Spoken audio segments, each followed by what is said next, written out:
आजच्या व्हिडिओमध्ये आपण घरामध्ये शंख ठेवण्याचे फायदे बघणार आहोत। शंखध्वनीमुळे उत्पन्न होणाऱ्या कंपनामुळे सभोवतालचे वातावरण शुद्ध व पवित्र होते।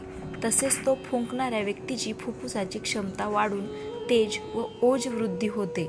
शंखोदकाने अनेक व्याधी नाहीशा होतात। आयुर्वेदात अनेक व्याधीवर शंख भस्माचा उपयोग सांगितला आहे।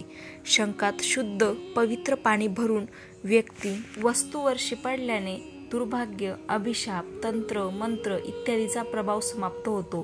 कोणत्याही प्रकारचे वाईट तांत्रिक प्रयोग व या शंखाच्या प्रभावासमोर निष्फळ होतात। दक्षिणावर्ती शंख धान्य भांडारामध्ये ठेवल्याने धान्य, धन भांडारामध्ये ठेवल्याने धनाची कमतरता भासत नाही।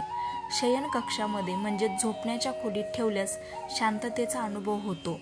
आपल्या कार्यक्षेत्रात सुख समृद्धी आणण्यासाठी शंख ठेवणे फायद्याचे असते। एवढेच नव्हे तर भगवान गौतम बुद्धांच्या पायावर असलेल्या 8 शुभचिन्हांपैकी एक शंख असल्याचे सांगण्यात येते। एखाद्या व्यक्तीला प्रसिद्धी हवी असल्यास दक्षिण दिशेकडे शंख ठेवावा। लिव्हिंग रूममध्ये दक्षिण दिशेला शंख ठेवावा। तसेच शिक्षण क्षेत्रात अपयश येत असल्यास अभ्यासिकेच्या उत्तर पूर्व दिशेला शंख ठेवावा। रामकृष्ण हरी।